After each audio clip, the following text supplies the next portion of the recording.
E aí, gente, tudo bem? Canal Explica Gel, questão Enem 2015, primeira aplicação.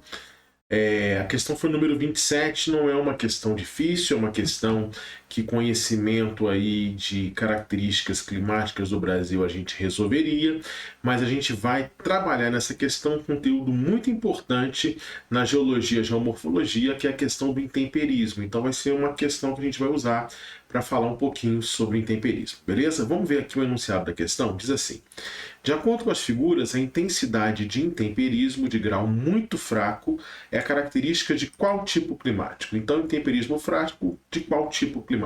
Bom, o que ele está trabalhando aqui como intemperismo? Veja que na figura 1 ele mostra diagrama das regiões de intemperismo para as condições brasileiras.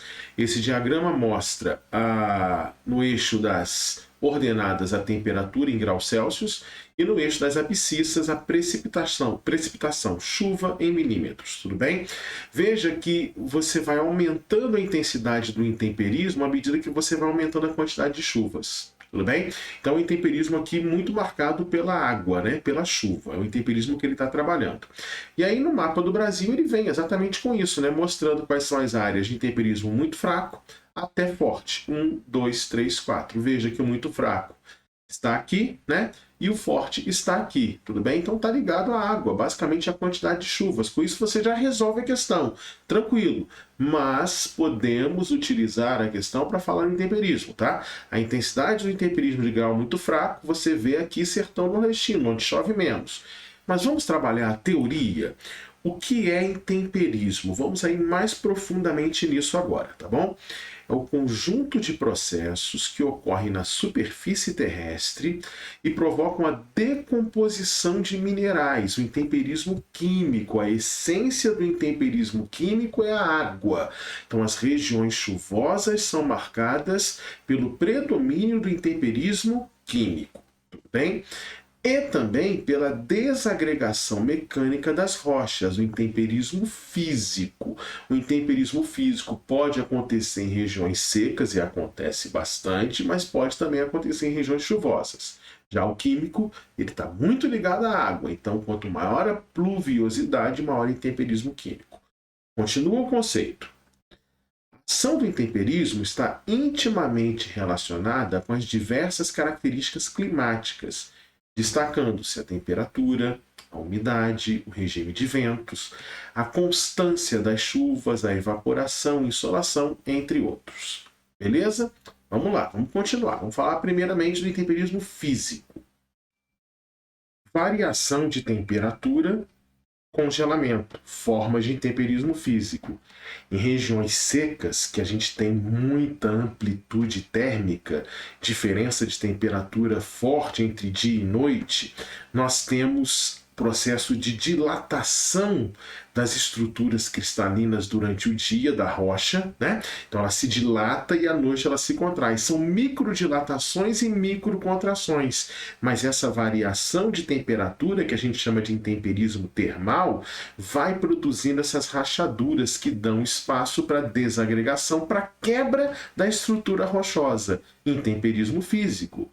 Em regiões mais frias, que você tem invernos gelados, né, a penetração da água pelas fendas das rochas, depois essa água congela. E quando ela congela, ela dilata e vai forçando, e aos poucos, ano após ano, vai abrindo fendas, destruindo a rocha. Intemperismo físico por congelamento. Nós temos o intemperismo também por abrasão mecânica, a ação dos ventos, a ação das águas dos rios, a ação, né, raspagem, a ação de colisão das ondas do mar, né? Então essa abrasão mecânica ela vai moldando determinados tipos de relevo por esforço mesmo, né, por colisão mesmo, tudo bem? Abrasão mecânica de ventos, de águas, né? Então é intemperismo físico.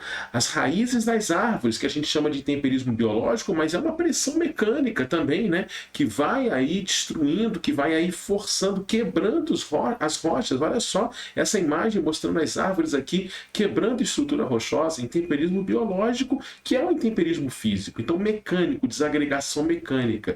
Esse é o intemperismo físico. Acontece em região seca, acontece acontece em região chuvosa. Nas regiões secas é muito forte o intemperismo dos ventos, muito forte o intemperismo termal, né, de variação de temperatura, e a gente tem o intemperismo químico, que aí é essencialmente a água, como a gente falou, nas regiões mais chuvosas. Por exemplo, a dissolução, né, a água, né, ela é o solvente, né, universal. Então a gente tem alguns minerais de rochas que são solúveis em água.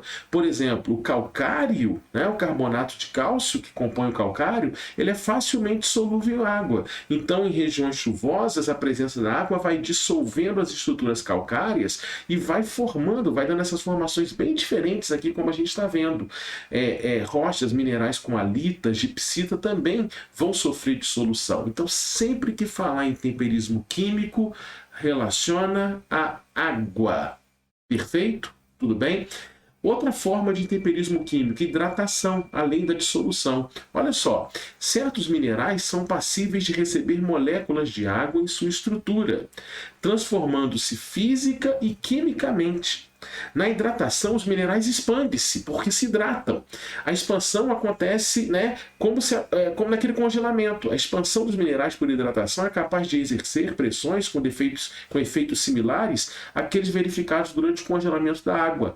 Então, isso pode trazer mudanças na estrutura dos minerais, como, por exemplo, a anidrita se transformando em gipsita. Olha que interessante. Então, isso vai também gerar aí um intemperismo por hidratação, ou seja, algumas estruturas vão se modificar e vão ser degradadas. É muito interessante. Tem hidrólise, tem carbonatação, tem oxidação, que envolve aí uma série de reações químicas que os professores de química podem trabalhar isso com vocês mais detalhadamente. A geografia não vai entrar tão profundamente nisso, nessas reações químicas, nem ao nosso mérito. Mas entenda que em temperismo químico a gente está tratando de água, tudo bem? Finalizando e resolvendo a questão. De acordo com as figuras, a intensidade de temperismo de grau muito fraco é caracterizada de qual tipo climático? Muito fraco, pouca chuva, porque ele está dando aqui ênfase ao intemperismo químico, você vê pela evolução, maior quantidade de chuvas, mais forte intemperismo.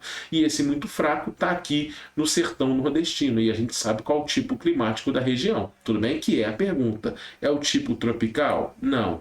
É o típico litorâneo? Também não. É a letra C, equatorial? Não, isso é amazônico. É a letra D, semiárido. Tudo bem? Foi uma questão boa para a gente revisar a questão do intemperismo e ter aí as características e diferenciação do intemperismo físico e do intemperismo químico. Curte o vídeo se gostou, beleza? Letra E também elimina tropical. Bacana?